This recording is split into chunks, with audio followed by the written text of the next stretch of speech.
কোনো বাহাদুরি করা যাবে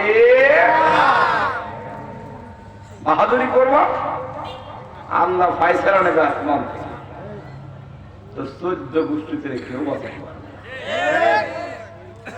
যদি বাঁচাইতে পারতো ফেরাউন মরতো নমরুদ মরতো না আবু জেহেল মরতো না কথা কোন ঠিক কিনা এজন্য একটু বোঝার চেষ্টা করি আল্লাহ তাআলা তৌফিক দান করুন বলি আমিন ইন্নাল হামদুলিল্লাহ নাহমাদুহু ওয়া নাস্তাঈনুহু ওয়া নাস্তাগফিরুহু ওয়া নু'মিনু বিহি ওয়া নাতাওয়াক্কালু আলাইহি ওয়া নাউযু বিল্লাহি মিন শুরুরি আনফুসিনা ওয়া মিন সাইয়্যাতি أعمالنا من يهده الله فلا مضل له ومن يضلل فلا هادي له ونشهد أن لا إله إلا الله وحده لا شريك له ونشهد أن سيدنا وسندنا وحبيبنا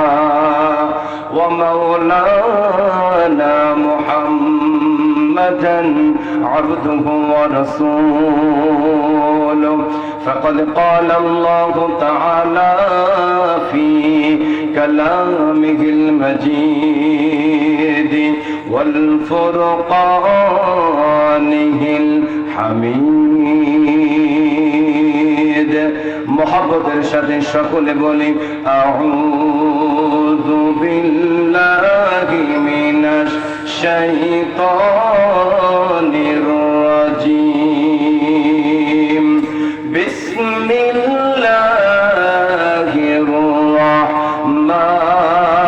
রাহমানির রহিম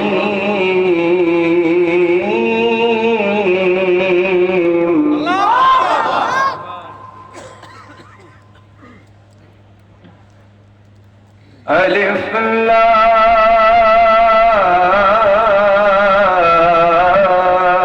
لام ميم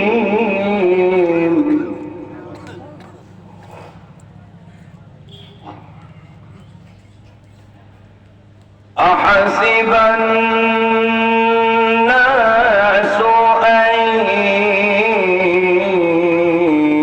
يتركوا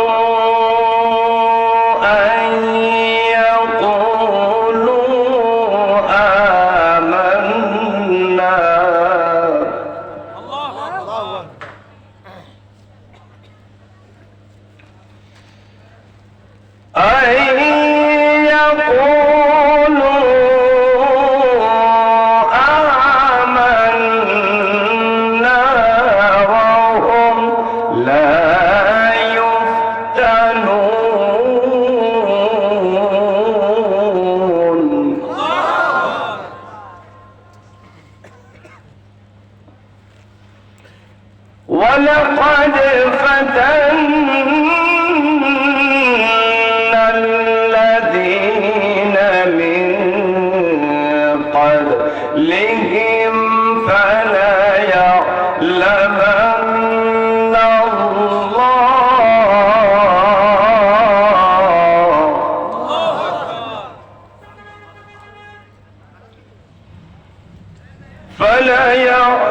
فليعلمن الله الذين صدقوا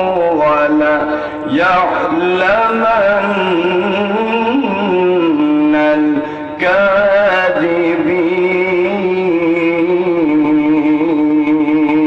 الكاذبين صدقت يا ربنا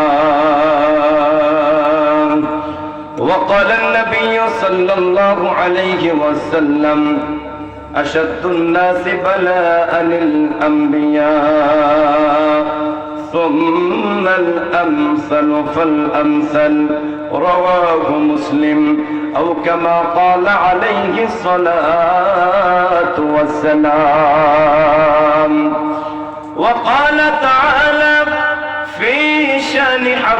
به مخبرا وآمرا إن الله وملائكته يصلون على النبي يا أيها الذين آمنوا صلوا عليه وسلموا تسليما اللهم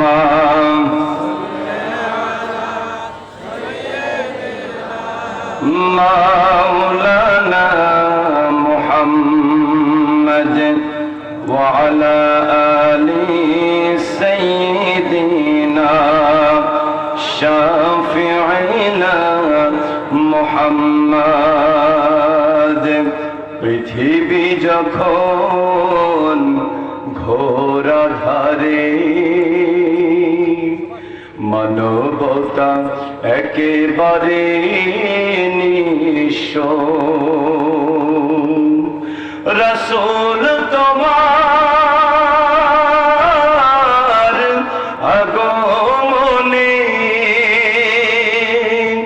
রাসূল তোমার আগমনে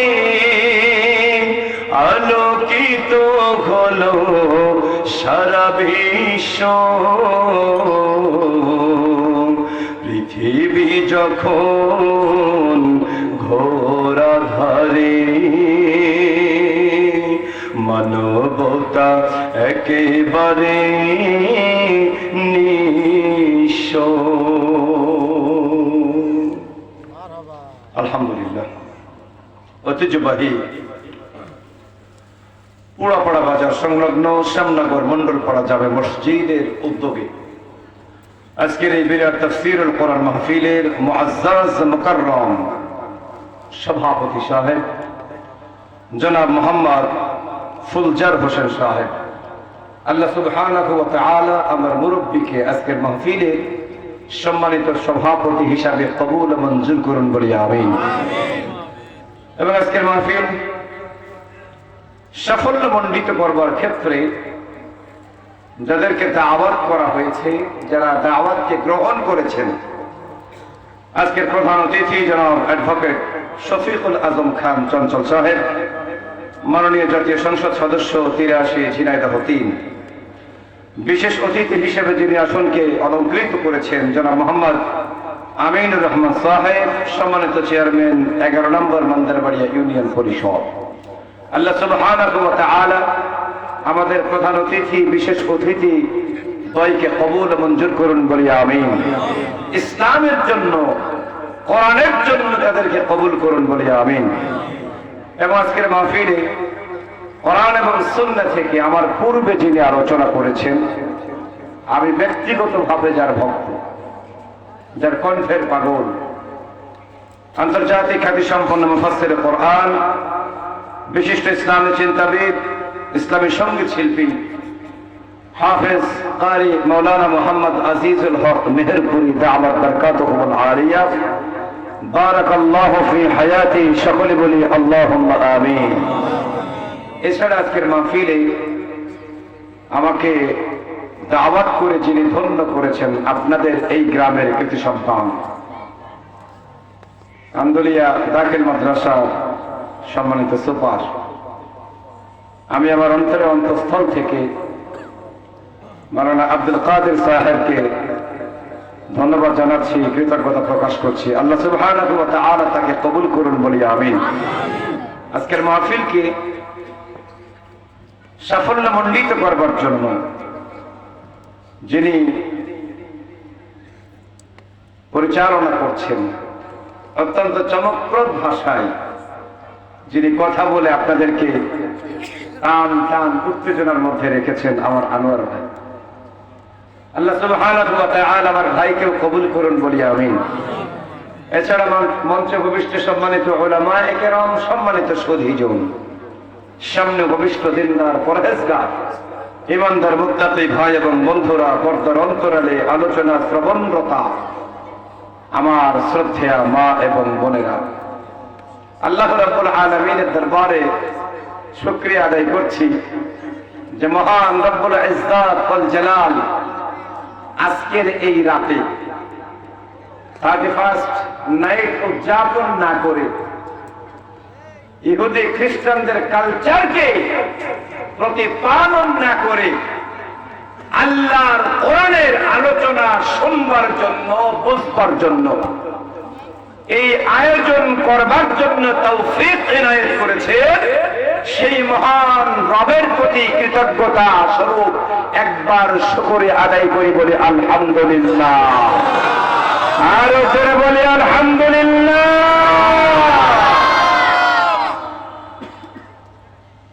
কোরআন শোনার জন্য আল্লাহ সবাইকে মঞ্জুর করে না।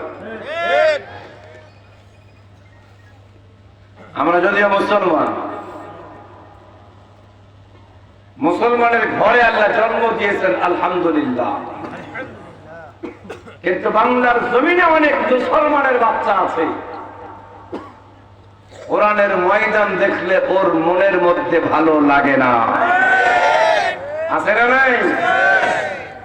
কোরআনের হক কথা বলনেওয়ালা বক্তাদেরকে এই দুই চোখে দেখলেও অন্তরের দিক থেকে সহ্য করতে পারে না। পারবে কেমনে? আমি অনেক জায়গায় বলি, এখানেও বলছি, রতনে রতন চেনে, শুয়োরে চেনে কচু। কতক্ষণ ঠিক কিনা? ওর কাছে এটা ভালো লাগবে না, লাগাটাই হলো স্বাভাবিক। আমাকে ভালো লাগবে কেন? মেহেরপুরি সাহেবকে ভালো লাগবে কেন? আমির হামজাকে ভালো লাগবে কেন?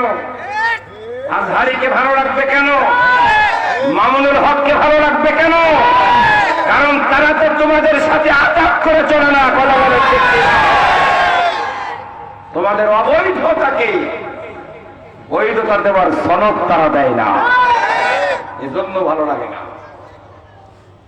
এরা আলোচনা করলে তো তুমি রডের বদলে বাঁশ দিতে পারো, এরা আলোচনা করলে তুমি বড় বড় বোতল খাইতে পারো না, এরা আলোচনা করলে দিনের কাম রাতে ছাড়া ছাড়া কোনো পথ তোমাদের থাকে না। এজন্য ভালো লাগে না। তবে ভালো লাগুক আর না লাগুক, আমরা যে মিশন এবং ভিশন নিয়ে চলছি এটা চলতেই থাকবে। কথা বলেন ঠিক না? আমাদেরকে প্রোটেকশন দেবে কে? আল্লাহু ইয়াসিমুকা মিনান নাস। আল্লাহ তার নবীকে বলেছেন, ইয়া আইয়ুহার রাসূল, হে আমার নবী, হে আমার বন্ধু, বাল্লিগ, আপনি পৌঁছায় দেন, তাবলীগ করেন, মা উনজিলা ইলাইকা মির রাব্বিক, আপনার রবের পক্ষ থেকে যেটা নাজিল হয়েছে সেইটা আপনি পৌঁছায় দেন। কোন রকম বাধা বিপত্তির কারণে আপনি এই তাহজিব তাবত্তুনকে থামিয়ে রাখতে পারবেন না।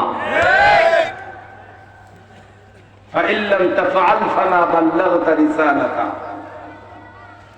আল্লাহ বলেছেন, যদি আপনি এই কাজগুলো না করেন, ভয়ে চুপসে যান, তাহলে আপনি এই রিসালাতের দায়িত্ব পালন করেন নাই বলে বিবেচিত হবেন। কথা ঠিক কিনা? যত ষড়যন্ত্রের জাল বুনুক না কেন, আপনার চিন্তার কোনো কারণ নাই, টেনশনের কোনো কারণ নাই। আল্লাহু ইয়াসিমুকা মিনান নাস, এই মানুষের মধ্যে থেকে যারা গাদ্দার, যারা আমার শত্রু, ওদের সমস্ত বেজাল থেকে আমি আল্লাহ আপনাকে হেফাজত করব। চিৎকার দিয়ে বলেন সুবহানাল্লাহ। নবীকে হেফাজত করেন নাই? নবীকে তো শেষ করে দেওয়ার জন্য চেষ্টা করেছিল মক্কার জমিনে, কিন্তু আল্লাহ সমস্ত চক্রান্তকে ধূলিসাৎ করে মক্কার জমিন থেকে মদিনাতে নিরাপত্তার সাথে পৌঁছে দিয়েছিলেন। কথা বলেন ঠিক কিনা? তারপরে আল্লাহর নবীকে আবার মক্কার শাসন ক্ষমতা দান করে আল্লাহ রাব্বুল আলামিন তাকে মক্কা শরীফ আবার বিজয় করার তৌফিকও দিয়েছিলেন। সুতরাং চিন্তার কোনো কারণ নাই, টেনশনের কোনো কারণ নাই। বাংলার জমিনের পরিবেশ যতই ঘোলাটে হোক না কেন, পূর্ব গগনে যত কালো মেঘই থাক না কেন, রাত প্রায় শেষের দিকে সুবহে সাদেক আমাদের জন্য সামনে। কথা বলুন ঠিক কিনা? আরো জোরে বলুন ঠিক কিনা? বাদর মার্কা তামসিকা মার্কা যারা আছে, এদের রাত ভালো লাগে, এদের দিন ভালো লাগে না, এরা দিনের আরো সহ্য করতে পারে না। ঠিক তেমনি কোরআনের বিপক্ষে যারা আছে, এরা রাতের কাজ ছাড়তে চায়, দিন ভালো লাগে না, কারণ দিনের বেলায় তো ওদের ভয়। কথা কোন ঠিক কিনা? এজন্য ভাইরা আমার, রাত পেরিয়ে দিন আসবে এটাই স্বাভাবিক, আবার দিন পেরিয়ে রাত আসবে এটাই স্বাভাবিক। এক মাঘে কখনো শীত যায়। এজন্য কোরআনের বিরোধিতা না করে আমরা কোরআনের সপক্ষে থাকার চেষ্টা করি। কোরআনের বিরোধিতা করে এ যাবৎ কেউ টিকতে পারে নাই।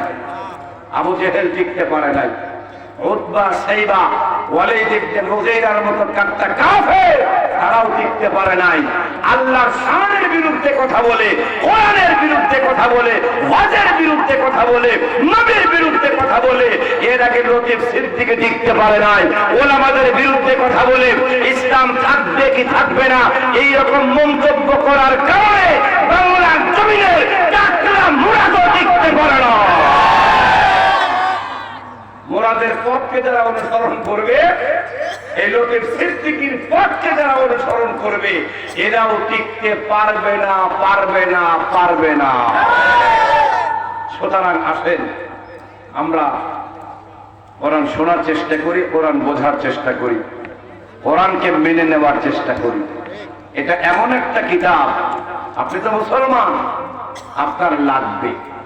হয়তো নিজে পড়তে পারেন না, এটা আপনার দুর্বলতা, কিন্তু আপনি মরার পরে ওই হাফেজ সাহেবরা যে কোনো কায়দায় আপনার শ্রাদ্ধ করবে। আপনি বোঝেন আর না বোঝেন, আপনার বাপ দাদা, আপনার ভাই ব্রাদার এরা ঠিকই বুঝবে। কথা বলুন ঠিক কিনা? এখন কি মরার আগে মুসলমান হওয়া লাগবে নাকি মরার পরে? বলে মরার আগে। আল্লাহ তাআলা তৌফিক দান করেন, বলি আমিন। রাগ করতেছেন আপনারা? রাগ করেন না। এটা এমন একটা কিতাব, আল্লাহর নবী, বিশ্ব নবী মুহাম্মদুর রাসূলুল্লাহ সাল্লাল্লাহু আলাইহি ওয়াসাল্লাম বলেন, মান ক্বরাআল কুরআন ফাস্তাযহারাহু ফাআহাল্লা হালালাহু ওয়া হাররামা হারামাহু আদখালাহু আল্লাহুল জান্নাহ।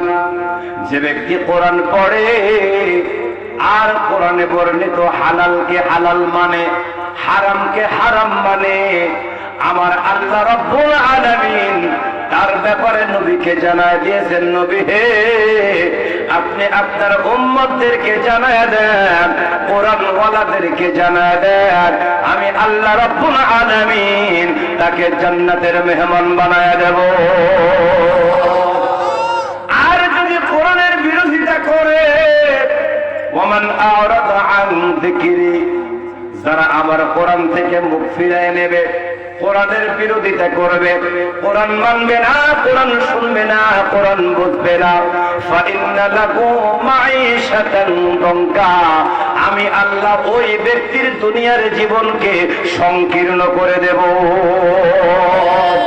আজকে মুরাদ থাকলো এই কোরআনে পাকের বিরুদ্ধে কথা বলার কারণে ওর দুনিয়াটা হয়ে গেছে সংকীর্ণ। কথা বলেন ঠিক কিনা? এই বাংলার জমিন থেকে পালায় চলে গিয়েছিল, কানাডায় গিয়েছিল, মনে করছিল ওখানে গিয়ে আমি হয়তো বাঁচতে পারবো, কিন্তু নাস্তিক দেশ হওয়ার পরেও, কাফের বেঈমান দেশ হওয়ার পরেও আমার আল্লাহ চাই নাই, সেই জন্য কানাডার সরকার মুরাদকে নেয় নাই। ওরা বলেছে তোর মতো কুলাঙ্গারের ইসলাম আমার দেশে হতে পারে না। সেখান থেকে চলে গিয়েছে দুবাই, দুবাই এয়ারপোর্ট থেকে আবার ব্যাকে এসেছে, তার মানে দুবাইও তার জন্য সংকীর্ণ হয়ে গেছে। কথা বলুন ঠিক কিনা? আবার জায়গার মাল জায়গায় পৌঁছাছে, বাংলা যেহেতু বাংলার জমিনের মুক্ত বাতাস আমার আল্লাহ তার জন্য হারাম করে দিয়েছে, মুক্ত বাতাসে থাকতে পারে না, সরকার তার নিরাপত্তার জন্য জেল হাজতে হেফাজতে রেখেছে। আজকে নিজের দেশের বাড়িতেও টিকতে পারে নাই, বিদেশেও টিকতে পারে নাই, ওর জন্য দুনিয়াটা সংকীর্ণ হয়ে গেছে। কোরআনের বিরোধিতা করার কারণে, কোরআনে পাকের বিধানের বিরোধিতা করার কারণে, ইসলামের বিরোধিতা করার কারণে, আলেম ওলামার বিরোধিতা করার কারণে। কোরআন কি জিনিস বোঝেন? বোঝেন না। ভালো থাকতে চান, ক্ষমতা পেতে চান, কোরআন মানার বিকল্প কোন রাস্তা থাকতে পারে না। হযরত ওমর কোরআনকে মেনে নিয়েছিলেন রাদিয়াল্লাহু তাআলা আনহু, আর আবু জেহেল কোরআন মানে নাই। নবী দোয়া করেছিলেন আবু জেহেলের জন্য, সে দোয়া কবুল হয়। আবু জেহেল কোরআনের বিরোধিতা করেছে, বিরোধিতা করে হিরো থেকে জিরো হয়েছে। আর ওমর রাদিয়াল্লাহু তাআলা আনহু কোরআনে পাককে মেনে নেওয়ার কারণে জিরো থেকে হিরো হয়েছে। আল্লাহ রাব্বুল আলামিন বলেন, ক্ষমতা দেওয়ার মালিক হলাম আমি আল্লাহ, চেয়ারম্যান বানানোর মালিক হলাম আমি আল্লাহ, মন্ত্রী এমপি বানানোর মালিক হলাম আমি আল্লাহ। তোমাদের কোনো ক্ষমতা নাই, কোশ্চিন কালেও তোমরা মেম্বার হতে পারতে না, আমি আল্লাহ যদি তোমার বরাদ্দ না করতাম। ওয়ালিল্লাহুম্মা মালিকাল মুলকি তুতিল মুলকা মান তাশা ওয়া তানজিউল মুলকা মিম্মান তাশা ওয়া তুইজ্জু মান তাশা ওয়া তুযিল্লু মান তাশা বিয়াদিকাল খায়র ইন্নাকা আলা কুল্লি শাইইন কাদির। আল্লাহ বলেন, ক্ষমতা দেওয়ার মালিক হলাম আমি আল্লাহ, আমি যাকে ইচ্ছা তাকে ক্ষমতা প্রদান করি, আবার যাকে ইচ্ছা তাকে রাতারাতির মধ্যে লাথি মেরে ক্ষমতা থেকে বের করে দিই। আমি আল্লাহ ইচ্ছা করলে যাকে ইচ্ছা তাকে আমি আল্লাহ তাকে ইজ্জত দিতে পারি, আবার যদি আমি ইচ্ছা করি রাতারাতির মধ্যে মুহূর্তের মধ্যে তাকে বেইজ্জতি বানাতে পারে। কথা কোন ঠিক কিনা? তাহলে সব ক্ষমতার মালিক কে? আরো জোরে বলেন কে? সে আল্লাহর পথে থাকে যারা, এই জমিনের মধ্যে বুদ্ধিমান হলো তারা। আল্লাহর পথে চলে না যারা, আল্লাহর পথে থাকে না যারা, এই জমিনের মধ্যে সবচাইতে নিকৃষ্ট তারা। তাদের দুনিয়া হবে সংকীর্ণ, আর মৌতের পরে আখিরাতের ময়দানে যখন উঠবে তখন হবে তারা অন্ধ। ওয়ানাহশুরুহু ইয়াওমাল কিয়ামাতি আ'মা। আল্লাহ বলেছেন কিয়ামতের ময়দানে ওরা অন্ধ অবস্থায় উঠবে, অন্ধ অবস্থায়। তাহলে কেন আমরা কোরআনের বিরোধিতা করি? সফলতার মূল মন্ত্র হলো কোরআন। ওই সেই পুরনো গান, সমাধান চাও যদি জীবনে মরণে, ফিরে যাও খুঁজে নাও চোখ রাখো কোরআনে, তবেই পাবে সুখ শান্তির ঠিকানা, তবেই পাবে সুখ শান্তির ঠিকানা, যদি মেনে নাও তুমি মনে প্রাণে সমাধান, ও সমাধান। তাহলে আমরা শান্তি সুখের ঠিকানা যদি পেতে চাই, তাহলে কোরআন মানার বিকল্প আর কোন রাস্তা নাই। এখন এই কোরআন আল্লাহ তাআলা আমাকে আপনাকে দান করেছেন, কোরআনের ধারক এবং বাহক আল্লাহ তাআলা আমাকে আপনাকে বানিয়েছেন। সুবহানাল্লাহ। এই কোরআন সবাই নিতে পারে না। লাউ আনজালনা হাযাল কুরআন আলা জাবালিন লারাআইতাহু খাশিআন মুতাসাদ্দিআন মিন খাশিয়াতিল্লাহ। আল্লাহ বলেছে কোরআন এমন একটা ভারী কিতাব, এমন মুআজিজাপূর্ণ কিতাব, এত ওয়েটফুল কিতাব, এটা যদি আমি আল্লাহ পাহাড়ের উপরে নাযিল করতাম, পাহাড় চূর্ণ বিচূর্ণ হয়ে যেত। কিন্তু আমি সেই কোরআন মানুষের উপরে নাযিল করেছি। সুবহানাল্লাহ। এজন্য পাহাড়ের চাইতে মানুষের দাম বেশি না কম? আরো জোরে বলেন। মক্কা শরীফের মধ্যে, মক্কার মধ্যে একটা পাহাড় আছে যার নাম হলো হেরা গুহা, গারে হেরা, পাহাড়ের গুহা। ওই গুহার দাম এত বেশি হয়ে গেছে, এখনো পর্যন্ত বাংলাদেশি হোক আর বিদেশি হোক ওই পাহাড়ের গুহায় গিয়ে 2 রাকাত নামাজ আদায় করে আসে। ওই পাহাড়ের পাশে আরো কত পাহাড় আছে, কিন্তু সেই পাহাড়ে মানুষ যায় না। কিন্তু গারে হেরায় ওঠে মানুষ 2500 ফিট উপরে, 2500 ফিট উপরে 2.5 থেকে 3 ঘন্টা সময় লাগে সিঁড়ি বেয়ে উঠতে। ওই এত কষ্টের পরেও বাংলার জমিনের কোরআন প্রেমিক মানুষ, সারা বিশ্বের জমিনের কোরআন প্রেমিক মানুষেরা ওই পাহাড়ে ওঠে। কেন ওঠে? একমাত্র শুধুমাত্র কেবলমাত্র ওই পাহাড়ের উপরে কোরআনের প্রথম আয়াত নাজিল হয়েছে। জোরে বলেন ঠিক কিনা? এই জমিনের মধ্যে এটা হলো কাঠ, এটাতে পা লাগলে আমরা কখনো সম্মান করে সালাম দেই না, কিন্তু এই কোরআনে পাক একটা কাঠের উপরে শোভা পায়, যার নাম হলো রেহাল কাঠ। কথা কোন ঠিক কিনা? হয়তো বা তার দাম 50 টাকা, 100 টাকা, 50 টাকা, 100 টাকা দাম হলে পরে ওই রেহাল কাঠে যদি কারো পা লাগে, 1 বার না 2 বার না, অন্তত 3 বার সালাম করে। এটা কেন করে? এটা এই কারণে করে, ওই রেহাল কাটে শোভা পায় আমার আল্লাহর কোরআন।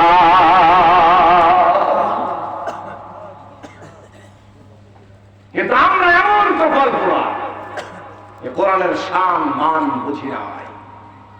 আপনি বোঝেন আর না বোঝেন, কোরআন যেমন আছে কোরআন তেমন থাকবে।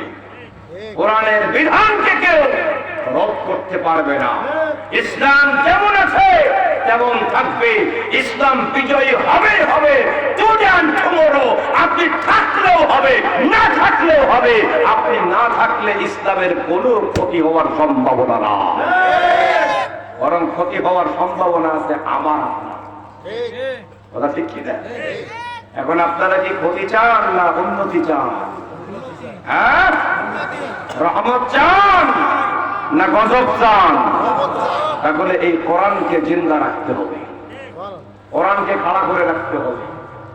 কারণ কোরআন আছে তাই আমি আপনি আছি।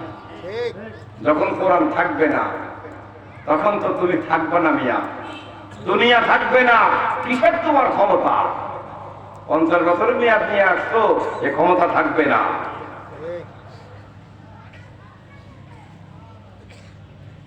সম্মানিত বন্ধুরা আমার, এজন্য আমাদের বেঁচে থাকার পুঁজি হলো কোরআন। কথা বলুন ঠিক কিনা? আল্লাহর নবী বিশ্বনবী মুহাম্মদুর রাসূলুল্লাহ সাল্লাল্লাহু আলাইহি ওয়াসাল্লাম সাহাবীদেরকে নিয়ে বসে আছেন।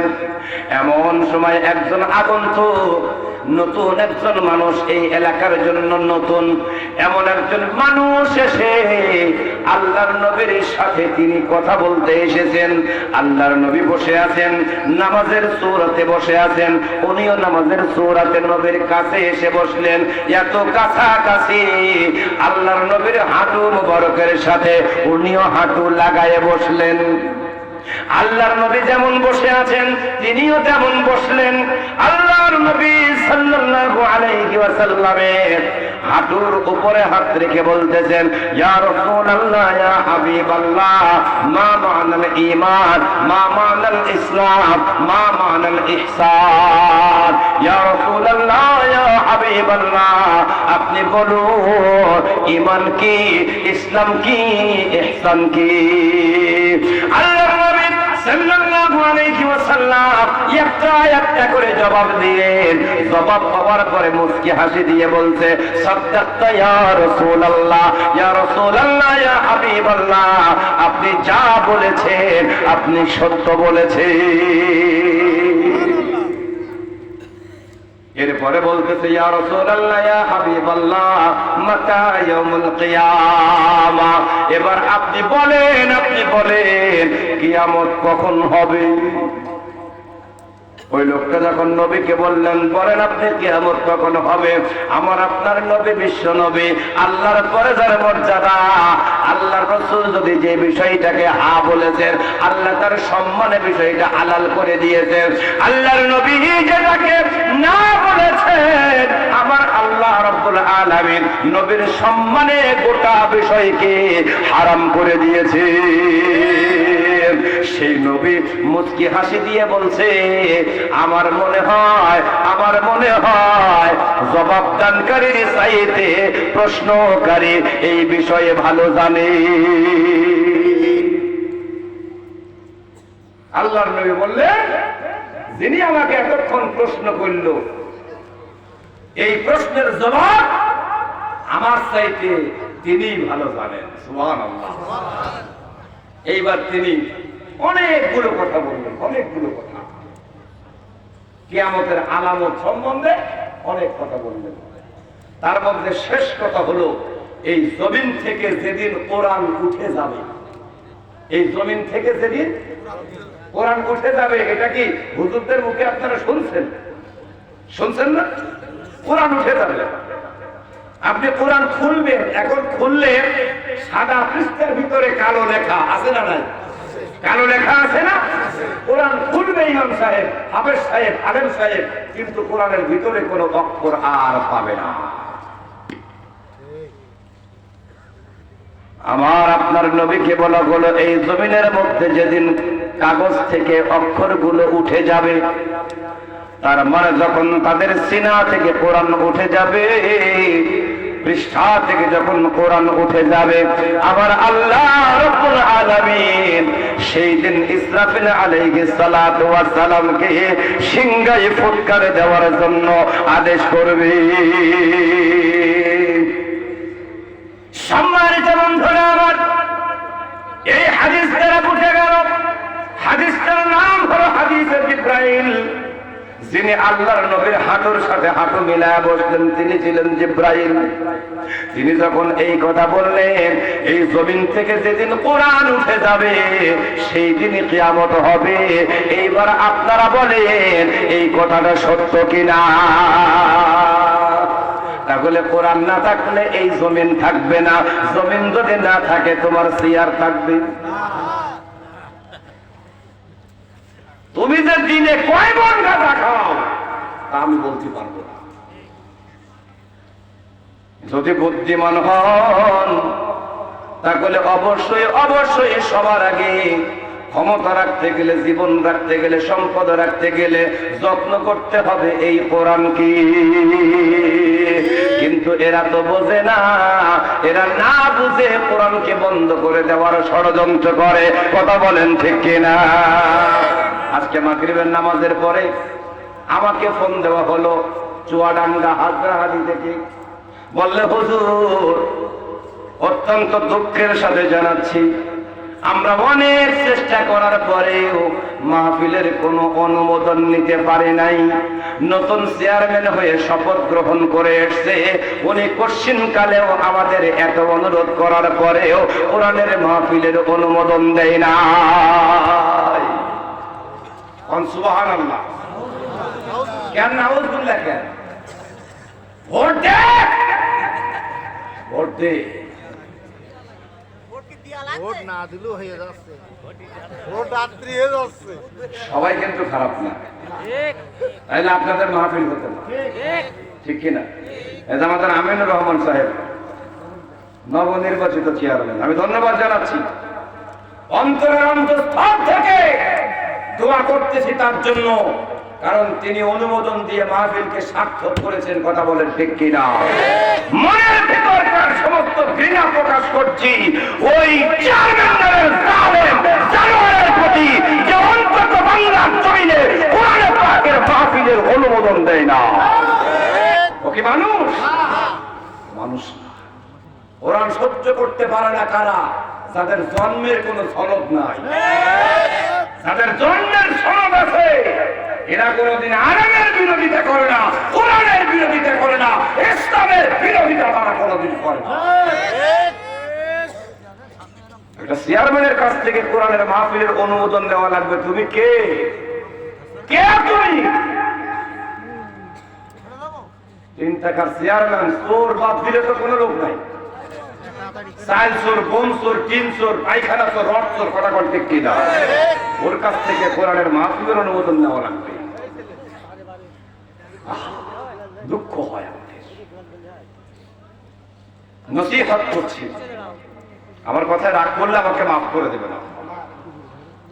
আপনার ভালো চাচ্ছি আমরা ভালো চাচ্ছি আপনার, এজন্য কোরআনকে মেনে নেন ভাই। আপনারা ক্ষমতা নিয়েছেন, ক্ষমতা চালান, আজীবন চালান, আমাদের কোনো সমস্যা আছে? আমাদের সমস্যা আছে? কোনো সমস্যা নেই, আজীবন ক্ষমতায় থাকেন। শুধু কোরআনকে অবমুক্ত করে দেয়, কোরআনকে মেনে নেন, আপনার কিসমত পরিবর্তন হয়ে যাবে। আপনি ওমরের জীবনী পড়েন না, তা পড়বেন কেন? তুমি শেক্সপিয়ারের কবিতা পড়তে পারো, তুমি লেনিনের আদর্শ পড়তে পারো, কার্ল মার্ক্সের বই পড়তে পারো, তুমি তো ওমরের জীবনী পড়বা না। কেমনে পড়বা? ওই যে রতনে রতন সেনে dot dot dot dot dot. Omar রাদিয়াল্লাহু তাআলা আনহু একদিন পাহাড়ের উপরে দাঁড়িয়ে নিচের দিকে তাকাচ্ছে আর মুস্কি মুস্কি হাসতেছে। তার পিএস মানে তার সাথে একজন আছেন, এক সাহাবী, উনি বলতেছেন, আমিরুল মুমিনিন, আপনি নিচের দিকে তাকাচ্ছেন আর হাসতেছেন, ব্যাপার কি? বলছে, ব্যাপার কিছুই না, আমার আব্বা একদিন আমার তিরস্কার করতে, তোমার কোনো যোগ্যতাই নেই, তুমি আমার 10-12 উঠতে রক্ষণাবেক্ষণ করতে পারো না, তুমি এটা রাখার পর্যন্ত হতে পারো নাই, এমন যোগ্যতা তোমার। অথচ আল্লাহর কি কুদরত! যখন আমি কোরআন পাইনি তখন আমার 10টা উট রাখার মতো যোগ্যতা ছিল না, কিন্তু আল্লাহর কোরআনের বদৌলতে, আল্লাহর কোরআনের বরকতে আজকে সামান্য বাংলাদেশের মতন নাপা ট্যাবলেট 32.5 লক্ষ বর্গ মাইলের একচ্ছত্র অধিপতি আল্লাহ আমাকে বানায় দিয়েছে। বরকত কিসে? কোরআনে। পাগলা, বোঝো না? এখন বোঝো না বোঝো, তোমাকে হিসাব দিতে, হিসাব ছাড়া কোন মানুষ আল্লাহর কাছ থেকে পার পাবে না। এজন্য আমরা হিসাব দেব, হিসাবের সম্মুখীন আমরা হব। আল্লাহর কাছে যখন আমরা দাঁড়াবো, বিশ্বাস করেন ভাইরা আমার, আপনারা রাগ করেন না আমার প্রতি, আমি আপনার ভাই, আমি আপনার দিনই ভাই, আমি আপনার উপকার চাচ্ছি, বিশ্বাস করেন আপনার উপকার চাচ্ছি আমি। আপনি কোরআনের বিরোধিতা করবেন, কাঠগড়ায় আপনি দাঁড়াবেন, উকিল হবে মুহাম্মদ রাসূলুল্লাহ সাল্লাল্লাহু আলাইহি ওয়াসাল্লাম। কোরআনে পাকের মধ্যে এসেছে, ওয়াকালা রাসূলু ইয়া রাব্বি ইন্না কওমি ইত্তাখাযু হাযাল কুরআনা মাহজুরা। আয় আল্লাহ, আসামি দাঁড়ায় থাকে, উকিলরা কথা বলে, কথা কোন ঠিক কিনা? আল্লাহকে তখন বলবে, আল্লাহ হলেন বিচারক, আল্লাহকে বলবে, আল্লাহ এই লোকেরা তোমার এই বান্দা আমার উম্মত নামের কলঙ্ক, এরা জমিনের মধ্যে এই কোরআনকে মানে নাই, কোরআনকে মানতে দেয় নাই, কোরআনকে পরিত্যক্ত অবস্থায় ফেলে রেখেছে। অবজেকশন মিলট, ওকে ক্ষমা করা যাবে না। আল্লাহর নবী কেঁদে কেঁদে বলবেন, ও আমার আল্লাহ, আমার তো কোনো দোষ ছিল না, মক্কার জমিনে আমি যখন কোরআন প্রচার করি নাই, মক্কার জমিনের এমন কোন মানুষ ছিল না যে আমাকে মহাব্বত করত না। নবুয়ত পাওয়ার আগে মক্কার জমিনের মানুষেরাই আমাকে আল আমিন বলে উপাধি দিয়েছিল, as-সাদিক বলে উপাধি দিয়েছিল। আমাকে এত মহাব্বত তারা করেছে যে মহাব্বতের কোনো শেষ নাই। খানে কাবার পাথরটা, হাজারে আসওয়াদ, ওইটাও আমি মুহাম্মাদের হাতে স্থাপন করা হয়েছিল। কিন্তু যেই তুমি কোরআন আমার উপর নাযিল করলে, তুমি তো আমার কোরআন দেওয়া মানে আমাকে তুমি কষ্ট দেওয়া।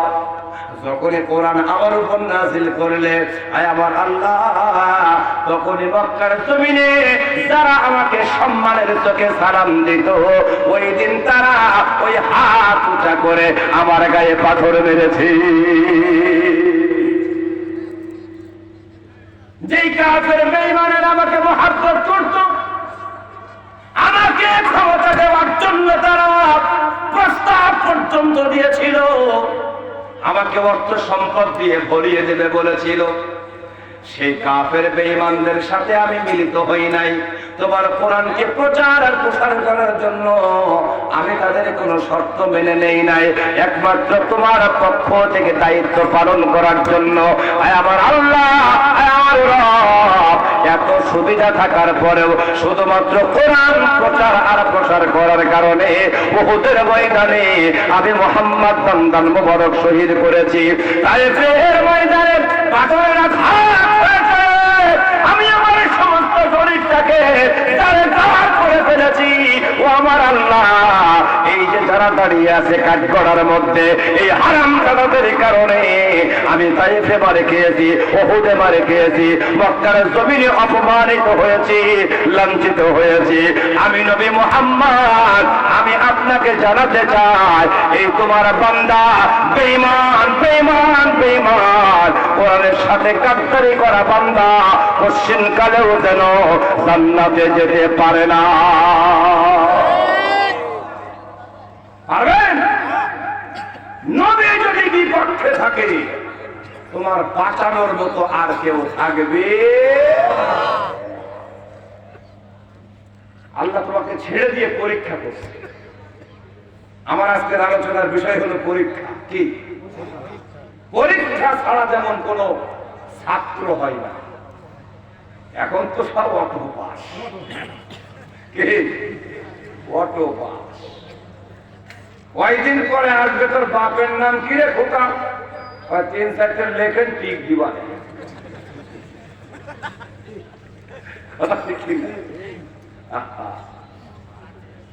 আমার ভাইরা ভাই একটা কবিতা লিখছিল, আসতে বাকি চারিদিকে ঠুস ঠাস, মানে আওয়াজ। পড়িলে ফেল, না পড়িলে পাস। পড়িলে ফেল, না পড়িলে পাস। রডের বদলে বাস। ওই যে পড়িলে ফেল, না পড়িলে পাস। না পড়ে যদি কেউ পাস করে, তাহলে কেউ পড়ে। কথা বোঝেন নাই? এই জন্য ওই ওই ওই মূর্খ পণ্ডিতেরা বুদ্ধি বাই করছে, রডে তো জং ধরে কিন্তু পাশে তো জং ধরে না। কত বড় শয়তান, হাইব্রিড শয়তান। পরীক্ষা ছাড়া যেমন কোন ছাত্র হয় না, পরীক্ষা ছাড়া কোন মুমিন হয় না। পরীক্ষা নিরীক্ষা ছাড়া আল্লাহর জান্নাত কোশ্চেন কেন মেলে না? জান্নাতে যাওয়ার জন্য যারা পাগল করা হয়ে আছে, যে আমি তো জান্নাত পেয়েই বসে আছি। এক মুরব্বী সুখের সাথে, চাচা মসজিদে যাবেন না, কয় ও কাজ সারা, ও কাজ সারা। মানে বলে আমার তো নামাজ লাগবে না, ও লাইন ক্লিয়ার। তো চাচা তুমি কি করলে? ভাই খেয়াল, ছেলে মাদ্রাসায় ভর্তি করেছি না, আমার কি লাগে? আছে না?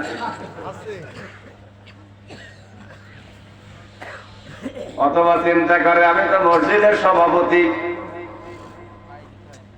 এই জন্য আমার নামাজ লাগবে না। ছেলের আলেম বানাইছি, আমার নামাজ লাগবে না। ওয়াজ মাহফিল করার জন্য টাকা দিয়েছি, আমার নামাজ লাগবে না।